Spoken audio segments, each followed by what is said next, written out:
자, 따라해 주시길 바랍니다. 오직 겸손한 마음으로.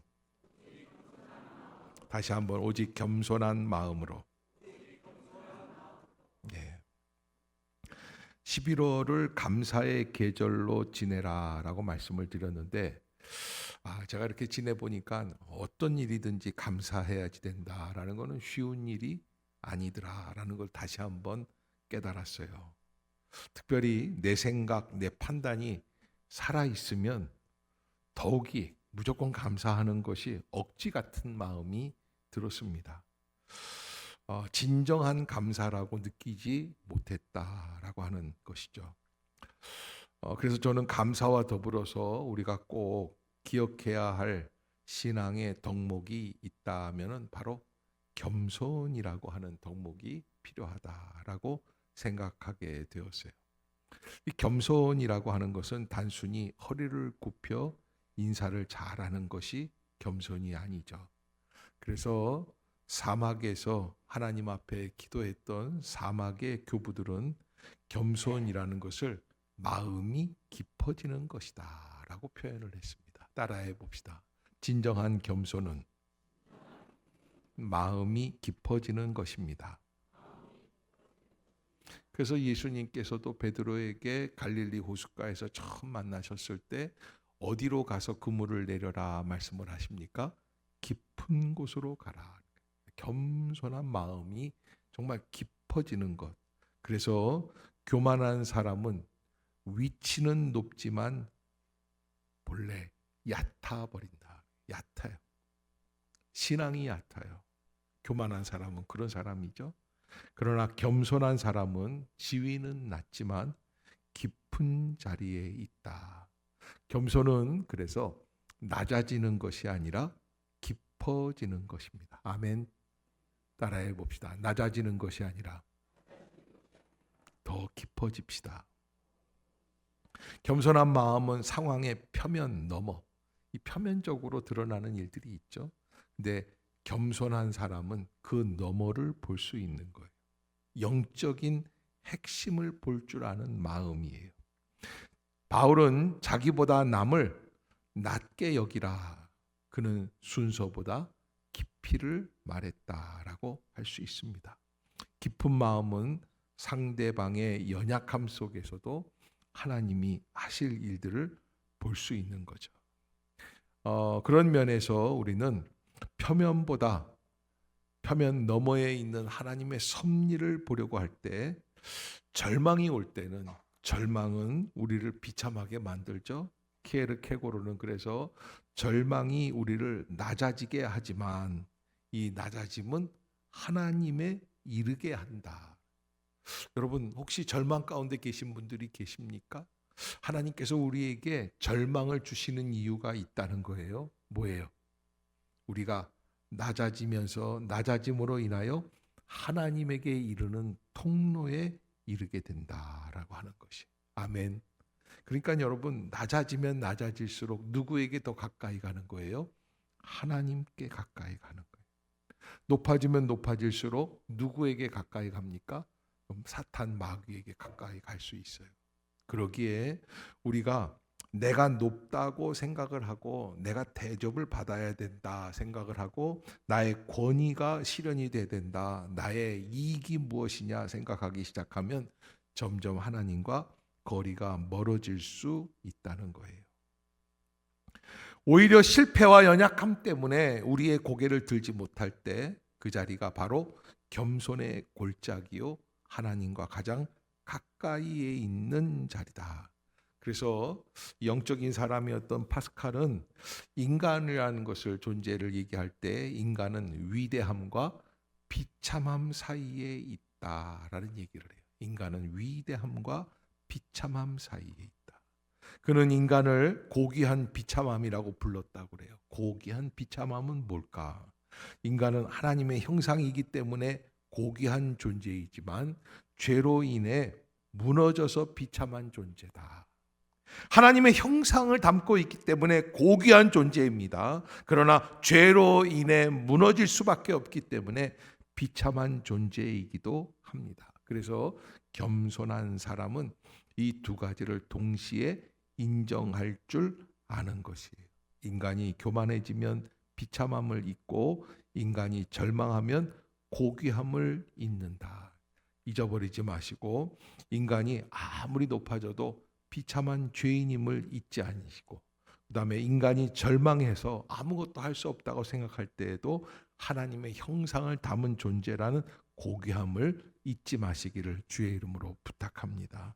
그래서 겸손은 극단을 막아주는 영적 균형의 지혜라고 할 수 있습니다. 우리는 죄 때문에 낮아져야 하고 하나님 안에서 귀하기 때문에 담대해져야 합니다. 겸손은 이 두 진실을 조화롭게 붙잡는 마음이라고 할 수 있습니다. 겸손한 사람은 스스로의 한계를 정확하게 알게 됩니다. 그러기에 타인의 연약함을 보아도 판단 대신에 온유한 연민을 품습니다. 옆에 사람 바라보세요. 그리고 한번 그 사람 바라보고 얘기하세요. 나를 우습게 보지 마세요. 벌써 웃었다라는 걸 벌써 우습게 봤다는 거예요. 니까짓 게 뭘. 그러나 여러분, 겸손한 사람은 타인의 연약함을 보아도 판단하고 야, 네가 뭘 할 수 있니? 그게 아니라 온유한 연민. 이 온유한 연민은 제가 만든 말이에요. 온유한 연민. 예수님이 십자가에서 어때요? 아버지여, 저들의 죄를 용서하여 주시옵소서. 저들은 저들이 하는 일을 알지 못하나이다. 아우, 김 집사 잘났어, 뭐 어떻게 했어 저렇게 했어 하고 누구를 판단하고 정죄하는 대신에 하나님, 저들을 불쌍히 여겨 주시옵소서. 그래서 겸손한 사람은 모든 일에 감사할 수 있게 되는 겁니다.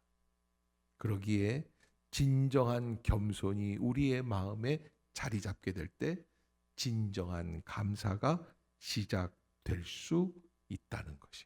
아멘. 특별히 바울은 빌립보서 2장에서 예수 그리스도를 우리에게 알려주면서 이 겸손에 대해서 우리에게 가장 필요한 믿음의 요소라는 것을 알려주고 있습니다. 바울은 이 겸손의 가장 대표적인 대표 선수가 누구라고 얘기를 하는 거예요? 5절을 한번 읽어봅시다. 5절 시작. 너희 안에 이 마음을 품으라. 곧 그리스도 예수의 마음이니. 곧 그리스도 예수의 마음이. 너희 안에 이 마음을 품으라. 여러분, 어떤 마음입니까? 겸손한 마음이에요.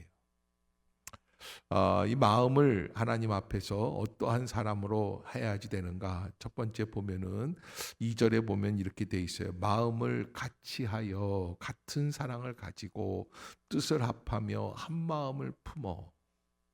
여러분, 여기 겸손할 때 우리가 할 수 있는 것 중에 한 가지가 마음을 함께 한다는 거예요. 교회는 때때로 어려운 일들이 있을 때가 있습니다. 그러면 어떻게 해야 합니까? 얼른 한 마음이 되어서 그 교회의 어려운 문제들을 놓고 마음을 같이 해서 함께 기도하기 시작을 해요. 아이고, 꼴 좋다, 잘 됐다, 확 자빠져라. 그렇게 하는 것은 진정한 겸손이 아니에요. 마음을 같이 하면 그럴 수가 없다는 거예요. 그래서 바울은 마음을 같이 하는 게 어떤 거냐? 같은 사랑을 가지고 같은 뜻을 합하고 한 마음을 품는 거라고. 같은 사랑을 가지고 뜻을 합하고 한 마음을 품을 수 있는 것. 그게 마음을 함께 하는 거예요. 전에 제가 모학교에 있을 때인데 어느 청년 둘이 결혼을 해서 잘 사는데 잘 사는 줄 알았더니 7개월 반 만에 아기가 그냥 조산을 해버렸어요. 나왔는데 손바닥보다 작아. 반쪽밖에 안 돼. 너무너무 작은데 의사도 보고 진저리를 치고 얘는 도저히 살 수가 없다. 국립의료원인가요? 어디에 이제 입원을 해가지고 인큐베이터에 있는데 사진을 찍어왔는데 정말 살려달라고 기도할 수조차도 없는 그런 불쌍한 아이인데 온 교회가 눈물로 기도하기 시작했어요. 혼교회가 기도하고 또 그 청년 공동체 소속되어 있는 공동체에서 기도를 하고 계속 기도를 하는데 하루 이틀 사흘이 지나고 한 달이 지나고 두 달이 지나고 점점 자라가기 시작하고 한 1년 뒤에 퇴원을 하고 그리고 지금 한 30살 넘었을 거예요. 여러분 정말 그 손바닥보다도 못한 작은 아이가 존재가 태어났는데 그 아이의 생명이 점점 커져서 나중에는 크게 성장을 하고 나보다 더 큰 키가 돼요. 그건 기적이죠. 근데 그 기적이 어디에서 일어나느냐? 겸손한 사람들이 마음을 함께 할 때. 우리가 마음을 같이 하면 어떠한 일들도 감당해 나갈 수 있는 줄로 믿습니다. 그래서 마음을 같이 한다라는 건 그만큼 중요한 일이죠. 같은 사랑을 가지고 뜻을 합하며 한 마음을 품는 거예요. 나만 사랑하는 게 아니라 너도 나를 사랑하는 거예요. 나만 마음이 이런 게 아니라 너도 마음이 그런 거예요. 뜻을 합할 수 있어야지 돼요. 한 마음을 품어야지 돼요. 어느 동네에 아이를 잊어버려가지고 시내가에서 아이가 떠내려갔는데 찾지를 못하는데 우왕좌왕하고 막 몇 시간을 그랬는데 나중에 동네 마을 사람들이 손 붙잡고 가다가 발견을 했대요. 죽었어요. 시신이. 그 사람들이 한마디씩 하는데 무슨 얘기를 했는 줄 아세요? 진작에 이렇게 했으면 되는. 죽지 않고 살았는. 진작. 여러분 부부간의 마음을 하나로 해야 가정이 평안해요. 노사간의 마음을 하나로 모아야 회사가 든든하게 지켜져요. 나라도 마찬가지고 교회도 마찬가지고. 옆에 사람을 바라보시고 그렇게 합시다. 옆에 사람 보세요. 보시고 얘기하세요. 당신과 내가 마음을 함께 해야 우리 교회가 살 수 있답니다. 마음을 합해야 되겠어요? 너 잘났다 내 잘났다 그래야 되겠어요? 우리가 마음을 합할 때 그 은혜가 임하는 거예요. 우리는 나의 시각으로 세상을 해석하게 되어 있어요. 현대 심리학은 이런 걸 보고 뭐라 그러냐면 확증 편향이다. 내가 이미 가진 생각 그 지시하는 정보만을 모으게 된다는 거예요. 여러분 어떤 사진이 좋은 사진입니까? 내가 잘 나온 사진이 좋은 사진이에요. 나와 다른 생각을 갖고 있는 정보는 자동으로 배제하게 되어 있어요. 내가 옳고 상대는 틀렸다는 이야기들로 세상은 가득합니다. 그러나 성경은 그러지 않습니다. 바울은 뭐라고 그러냐면 자기보다 남을 낮게 여겨라. 옆에 사람 바라보시고 얘기하세요. 당신이 나보다 훨씬 낫습니다. 이 말은 다른 사람이 실제로 나보다 더 뛰어나다는 뜻이 아니라 상대를 하나님께서 빚으신 목적의 관점으로 바라보라는 뜻입니다. 그 사람 안에 내가 보지 못한 하나님의 형상이 있다는 확신, 그 시선이 겸손을 가능하게 해주는 것입니다. 왜 함께 하는 것이 중요한지 더 설명 안 해도 우리는 다 알고 있습니다. 그러나 이것은 실천하기가 제일 어려운 일이죠. 왜? 이기주의적 시대이기 때문에. 나 혼자만 살아가는 거예요. 남이 나를 아는 것을 귀찮아하고 나도 남에 대해서 알고 싶어 하지 않고 관심조차 없습니다. 그래서 그런 말이 있습니다. 사랑의 반대말은 미움이 아니라 무관심이라는 거예요. 그러나 하나님은 항상 함께 하라고. 시편 131편을 보면 보라 형제가 연합하여 동거함이 어찌 그리 선하고 아름다운고. 내가 받은 대로 나도 해주겠다라고 생각하는 분들은 겸손함을 떠나버린 거예요. 그래서 조심해야지 돼. 네가 나를 한 대 매겼지? 나도 한 번 있어. 여러분 그것처럼 우리가 정말로 인생을 잘못 사는 게 이렇게 내가 누구를 매기려고 생각을 하고 살잖아요.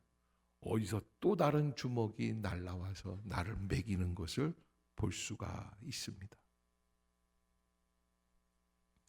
그러기에 우리가 하나님 앞에서 나의 기쁨을 충만하게 하라고 하시는 바울의 그 귀한 격려를 우리가 한번 바라보고, 빌립보 교회는 참 좋은 교회, 그러나 한 가지 흠이 있었다고 한다면 빌립보 교회 안에서 서로 각자가 따로따로 놀아가는 그런 모습들이 있었다. 빌립보는 여러분 사도행전 16장에 보면 바울이 빌립보에서 복음을 증거하다가 감옥에 갇히죠. 고난 속에서 태어난 교회예요. 고난 속에서 시작된 교회입니다. 너무너무 정말 하나님이 함께 하시지 않았으면 이 교회가 세워질 수 없었을 것 같다. 그런데 그 교회가 그렇게 세워졌지만, 시작이 됐지만 나중에는 하나님 안에서 분열되기 시작을 했다. 그래서 바울은 그 빌립보 교회를 향하여 마음을 같이하여 같은 사랑을 가지고 뜻을 합하며 한 마음을 품어서 아무 일이든지 다툼이나 허영으로 하지 말고 오직 겸손한 마음으로 각각 자기보다 남을 낮게 여겨라 라고 말씀을 해 주십니다. 그러기에 겸손한 마음으로 하라는 것은 우리가 어떻게 해야 하나님 앞에서 마음의 겸손을 가지고 살아갈 수 있을까? 미국의 린든 존슨이라고 하는 대통령이 있었는데요. 고향에 돌아갈 때 임기를 잘 마치고 고향에 돌아가는데 그때 되면 화려한 은퇴식을 준비해 주기 위해서 나라에서 에어포스 원 대통령 전용 비행기를 띄워준다는 거예요. 그런데 대통령 전용 비행기 마다했다는 거예요. 그러면 기차를 타고 갈까요? 이 비서가 얘기를 했더니 내가 알아서 할게. 그리고 그 다음 날 깜짝 놀랐어요. 워싱턴에 직접 대통령이 기차역에 나와서 줄 서서 표를 끊더라는 거예요. 대통령직을 할 때도 겸손했지만, 그러나 대통령직이 끝나고 더 겸손한 모습으로 그렇게 그런 그 감동을 많은 사람들이 받았다. 저는요 그 모습을 보면서 그런 생각을 했어요. 아하, 낮아지면 부딪힐 일이 없습니다. 낮아지면 부딪힐 일이 없어요. 낮아지면 언제나 어디에서나 평안합니다. 낮아지면 오히려 존경을 받습니다. 예수 그리스도는 누구에게나 만나고 싶은 사람으로 살아오신 분이다. 그런 면에서 예수님은 언제나 자기가 더 낮아지시는 분이시죠. 신분이 낮아서 열등의식을 가진 사람에게 나는 목수의 아들이다. 외모가 못생긴 사람들에게 나는 볼품도 없고 풍채도 없다. 학력 때문에 고민하는 사람에게 나는 배운 것이 없다고 말씀해 주시고, 물질 때문에 괴로워하는 자에게 나는 머리 둘 곳도 없고 집도 없었다라고 말씀을 해 주십니다. 예수님은 만나는 사람마다 자신을 낮추시고 상대를 높여주신, 그러기에 모두가 예수를 만나고 싶어 했던 그런 분이 될 수 있었던 것이죠. 그러기에 다툼이나 허영으로 하지 말고 오직 겸손한 마음으로 각각 자기보다 남을 남게 여기라 라고 하신 말씀이 우리에게는 시기와 분쟁을 일으키지 말고 하나님의 은혜 가운데 다툼과 허영으로 하지 말고 무슨 일이든지, 교회 일이든지 직장 일이든지 가정 일이든지 나라의 일이든지 남을 높여준다, 낮게 여긴다라는 건 낮추는 게 아니라 낮게, 나보다 낫다, 계속해서 존경한다는 것입니다. 그리스도를 경외하듯이 서로 복종하며 다투지 아니하며 남을 높여주는 마음을 가질 때 비로소 하나님을 기쁘시게 할 수 있다는 것이죠. 다른 사람을 높이면 그만큼 기쁨이 됩니다. 하지만 사람들은 자신을 높이고 다른 사람은 낮추고 무시할 때 내가 높아진다고 생각을 해요. 백화점 VVIP 무슨 뭐 그런 코너에서 뭘 잘못했다고 지적을 해서 직원이 와서 무릎을 꿇고 사과를 하면, 그래서 뭐 부자들을 보면은 무릎 꿇어 그런다. 그게 뭡니까? 옆에 사람 바라보시고 한번 해보세요. 무릎 꿇어 그러고서, 예? 그게 될 수 있습니까? 여러분, 누구를 무릎을 꿇리려고 하지 마시고 내가 무릎을 꿇겠습니다. 아멘. 다른 사람을 높이면 그만큼 기쁨이 됩니다. 사람들을 무시하지 말고 나보다 남을 높여줄 수 있는 그러한 마음으로 기쁨이 충만하게 될 수 있는 은혜로운 성도들이 되시기를 주의 이름으로 축복합니다. 바울은 그래서 우리에게 뭐라고 말씀을 하시냐면 4절을 한번 읽어볼까요? 4절 시작. 각각 자기의 일을 돌볼 뿐더러 또한 각각 다른 사람들의 일을 돌보아 나의 기쁨을 충만하게 하라. 돌본다는 돌보는 마음으로 살아라. 돌볼 수 있는 마음. 가족 찬송 경연대회 어느 교회에 각 가정별로 찬송 경연대회 가정별로 나오는데 어느 집사님이 가족이 없이 혼자 다니니까 혼자 나왔어요. 찬송을 아주 용감하게 부르는데 다 외워서 부른다고 부르는데 그냥 열심히 부르다가 가사가 틀렸어요. 생각이 안 나. 교인들이 그게 더 웃겨가지고 깔깔대고 웃는데 김 집사는 얼굴이 홍당무가 되어 자리에 돌아와서 고개를 들지 못하고 푹 수그려. 바로 다음번 순서가 담임 목사님. 이야, 담임 목사님은 뭐 성경 찬송 다 외우시니까 얼마든지 잘하셔. 다 기대를 하고 있는데 목사님 솔로 부분에서 목사님도 가사가 틀렸어요. 그러니까 목사님도 별 수 없구나. 성도들이 그렇게 기뻐할 수가 없어. 막 웃는 거예요. 그렇게 목회하신 목사님이 어느 날 과로로 쓰러지셔서 순교하셨어요.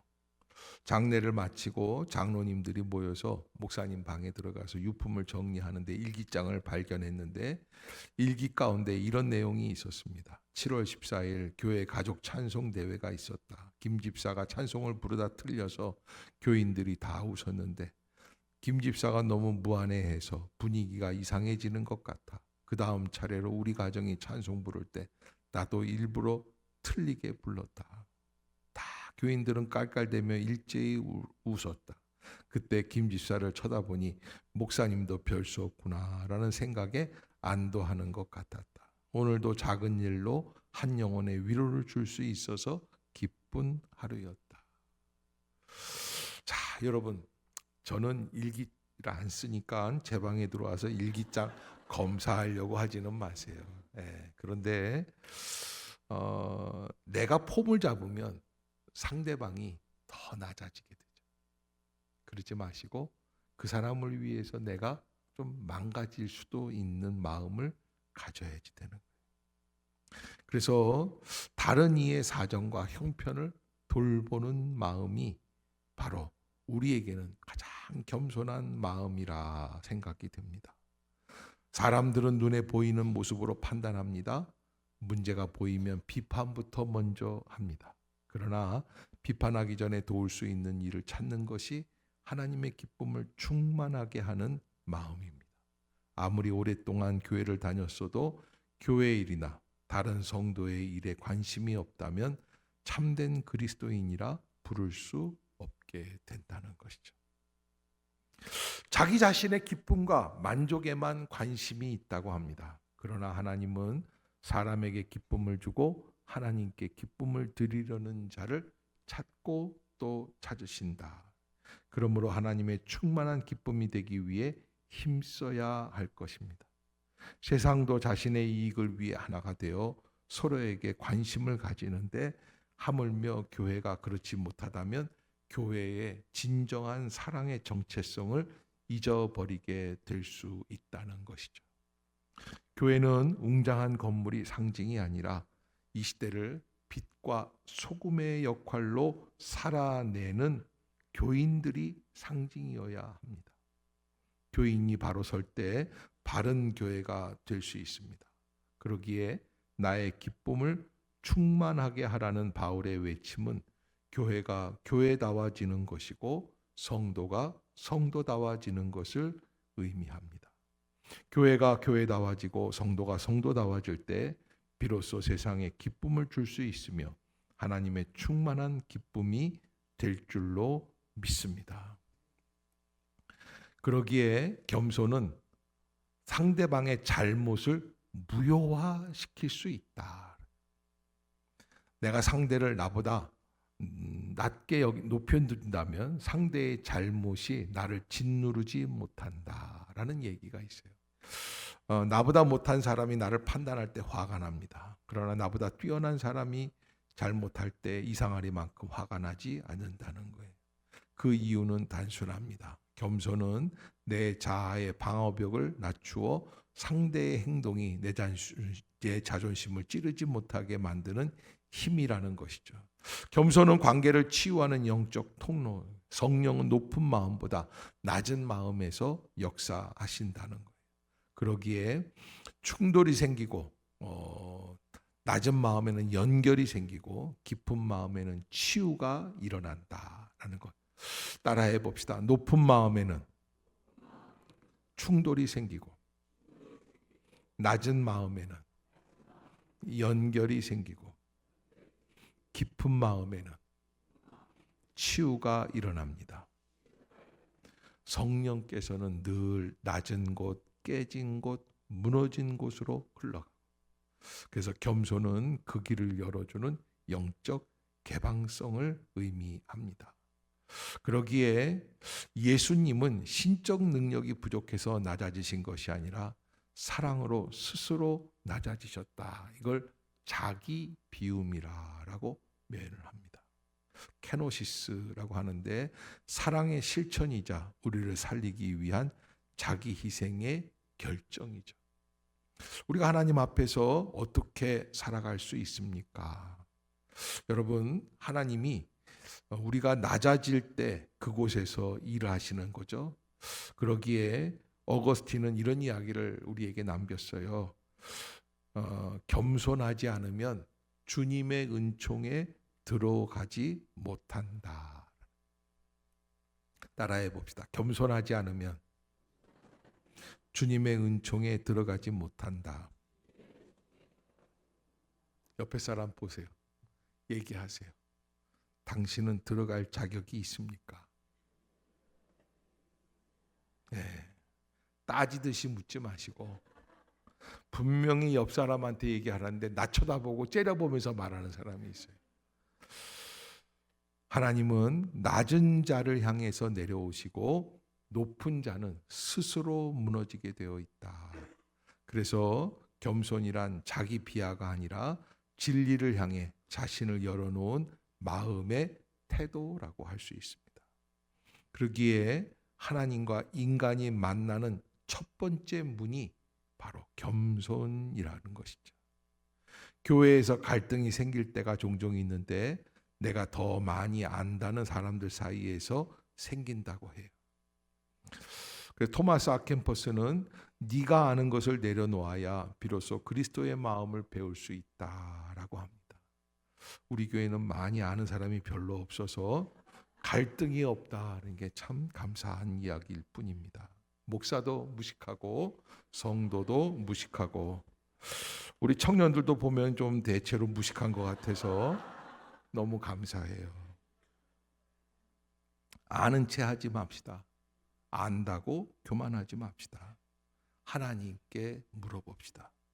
기도의 자리를 찾읍시다. 기도의 자리로 나아옵시다. 그때 하나님은 진정한 고백 속에서 하나님의 영광이 드러날 수 있도록 역사해 주실 줄로 믿습니다. 성 프란시스코는 우리들에게 그런 이야기를 많이 남겼어요. 나는 아무것도 아닙니다. 우리가 아까 찬양했죠? 나는 아무것도 아닙니다.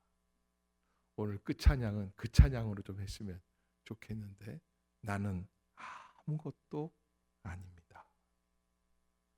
겸손의 일생을 삼고 살았던 그의 유언에는 나는 아무것도 아니며 내가 있어도 오직 그분의 것일 뿐입니다. 내가 있는 게 오직 예수님의 것일 뿐이다. 네, 그런 것을 하나님 앞에서 진정한 마음으로 고백하시고 데오 볼렌테라는 이야기가 있어요. 데오라는 거 하나님이거든요. 볼렌테라는 것은 뜻이라면, 그래서 주님의 뜻이라면 따라해 봅시다. 데오 볼렌테. 다시 한번 네오 볼렌테. 주님의 뜻이라면. 초대교회 성도들은 서로 편지를 주고받을 때 마지막에 네오 볼렌테라는 문장을 적었다고 그래요. 우리의 생각과 의견을 모아서 어떤 일을 진행할지라도 하나님의 뜻이라면 될 것이고, 그렇지 않으면 안 될 것이고, 하나님께 순종하겠다고 하는 나를 하나님께 맡기는 겸손의 표현. 뭐라고요? 네오 볼렌테. 여러분들이 꼭 잊지 마시고 한번 생각해 보세요. 따라해 봅시다. 주님의 뜻이라면. 다시 한번 주님의 뜻이라면. 언제든지 주님의 뜻을 구하는 성도들은 모든 일을 감사로 받으며 불평보다는 주어진 모든 상황 앞에 순종하게 되고, 기분이 나쁘든지 좋든지 그 기분대로 되는 게 아니라 주님의 뜻대로 이루어지기를 원합니다. 어떤 상황에서도 하나님의 생각이 우리의 생각보다 광대하며 하나님이 인도하시는 길이 우리가 가고자 하는 길보다 정확하고 하나님의 응답이 우리의 의지보다 선하심을 기억하시고 믿음대로 순종할 수 있기를 주의 이름으로 축복합니다. 우리 네오 볼렌테를 생각하며 기도했으면 좋겠어요. 하나님, 우리가 하나님 앞에서 믿음으로 순종하게 해 주시옵소서. 하나님의 놀라운 능력 가운데 하나님께 깨어 있게 하여 주시옵소서. 우리가 하나님, 나는 아무것도 아닌 존재임을 알게 해 주시고 겸손함으로 살아가게 하여 주시어서 모든 일에 감사할 줄 아는 믿음이 되게 해 주시옵소서. 우리 한번 한 주간의 삶을, 또 이 한 달에 남은 한 달의 삶을 주님께 맡기면서 함께 통성으로 기도하겠습니다.